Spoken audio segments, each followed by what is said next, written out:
दोस्तों, ये सिर्फ एक शहर नहीं बल्कि एनसीआर का अगला पावर सेंटर बनने जा रहा है। जिस तरह कभी नोएडा, गुरुग्राम ने दिल्ली के आसपास का पूरा नक्शा बदल दिया था, अब वही कहानी दोहराने की तैयारी हो रही है। लेकिन इस बार नाम है ग्रेटर गाजियाबाद। और अगर आप रियल एस्टेट, निवेश या एनसीआर के भविष्य को समझना चाहते हैं तो ये वीडियो आपके लिए गेम चेंजर साबित हो सकता है, क्योंकि यहाँ सिर्फ जमीन नहीं बदल रही बल्कि पूरा सिस्टम, पूरा इकोनॉमिक इंजन और करोड़ों रुपए का इंफ्रास्ट्रक्चर दांव पर है।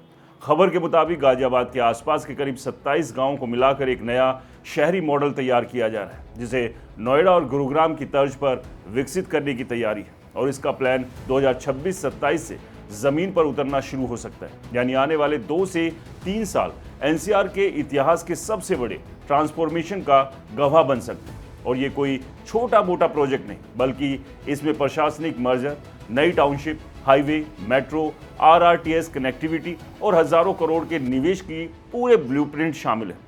दरअसल सरकार का टारगेट है कि जिस तरह नोएडा और गुरुग्राम ने दिल्ली के प्रेशर को कम किया, उसी तरह गाजियाबाद का ये नया हिस्सा एक सैटेलाइट मेगा सिटी बन जाए, जहां रहने वाले, काम करने और निवेश तीनों के लिए नई संभावनाएं खुले।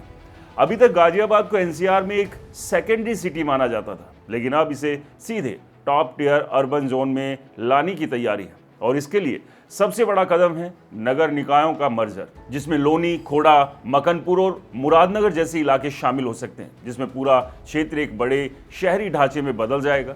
और अगर ये प्लान पूरी तरह लागू हो जाता है तो गाजियाबाद यूपी का सबसे बड़ा नगर निगम बन सकता है, जिसमें 114 से ज़्यादा वार्ड होंगे और जनसंख्या 25 लाख से ऊपर पहुंच सकती है। सोचिए, एक ऐसा शहर जो अभी तक दिल्ली के साए में था, वो खुद एक मिनी मेट्रोपोलिस बन सकता है। अब बात करते हैं असली गेम की, इंफ्रास्ट्रक्चर और निवेश, क्योंकि यही तय करेगा कि ये सपना हकीकत बनेगा या नहीं। और यहाँ पर सरकार ने जो प्लान बनाया है वो बेहद आक्रामक है।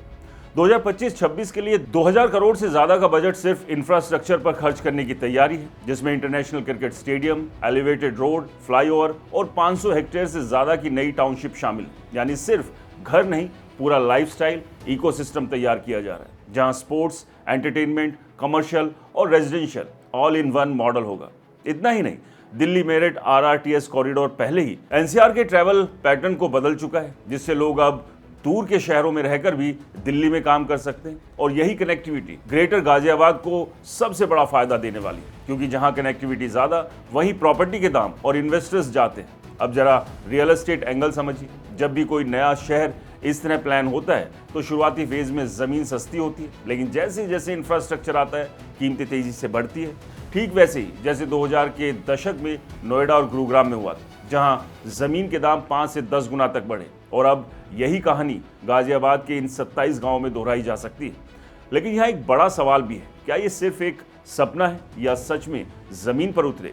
क्योंकि भारत में कई बड़े प्रोजेक्ट्स कागजों में ही रह जाते हैं और अभी भी ग्रेटर गाजियाबाद का पूरा प्लान फाइनल स्टेज में, यानी अभी आधिकारिक नोटिफिकेशन और फाइनल इम्प्लीमेंटेशंस बाकी है। लेकिन जिस तेजी से सरकार और जीडीए काम कर रहे हैं, उससे साफ संकेत मिल रहे हैं कि इस बार मामला सिर्फ घोषणा तक सीमित नहीं रहेगा, साथ ही एनवायरनमेंट और सस्टेनेबिलिटी को भी इसमें जोड़ा जा सकता है। अब गाजियाबाद में बिल्डिंग्स बनाने के लिए पेड़ लगाना अनिवार्य कर दिया गया है, ताकि शहर का ग्रीन कवर भी बढ़े। यानी ये सिर्फ कंक्रीट का जंगल नहीं, बल्कि प्लान्ड ग्रीन सिटी बनाने की कोशिश है।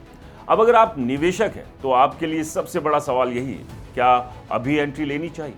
एक्सपर्ट्स मानते हैं कि ऐसे प्रोजेक्ट में पहले आने वालों को सबसे ज़्यादा फायदा मिलता है, लेकिन रिस्क भी उतना ही बड़ा होता है, क्योंकि जब तक सड़क, पानी, बिजली, स्कूल, हॉस्पिटल सब ग्राउंड पर नहीं आता, तब तक ये सिर्फ एक हाई पोटेंशियल जोन ही रहता है। लेकिन अगर ये प्लान सफल हुआ तो ग्रेटर गाजियाबाद सिर्फ एक शहर नहीं बल्कि एनसीआर का अगला रियल एस्टेट गोल्ड माइन बन सकता है, जहां मिडिल क्लास से लेकर हाई एंड इन्वेस्टर्स तक सभी के लिए मौका होगा। और यही कारण है कि आज पूरा रियल एस्टेट मार्केट इस प्रोजेक्ट पर नज़र टिकाए बैठा है, क्योंकि ये सिर्फ 27 गाँवों का डेवलपमेंट नहीं बल्कि एनसीआर के भविष्य का ब्लूप्रिंट है। तो सवाल आपसे, क्या आप इस नए शहर में निवेश करेंगे या फिर एक और नोएडा गुरुग्राम जैसी कहानी मिस कर देंगे? कमेंट्स कर अपनी राय ज़रूर बताएं। वीडियो पसंद आया तो इसे लाइक करें, शेयर करें और हमारे चैनल को सब्सक्राइब और फॉलो करना बिल्कुल ना भूलें। नमस्कार।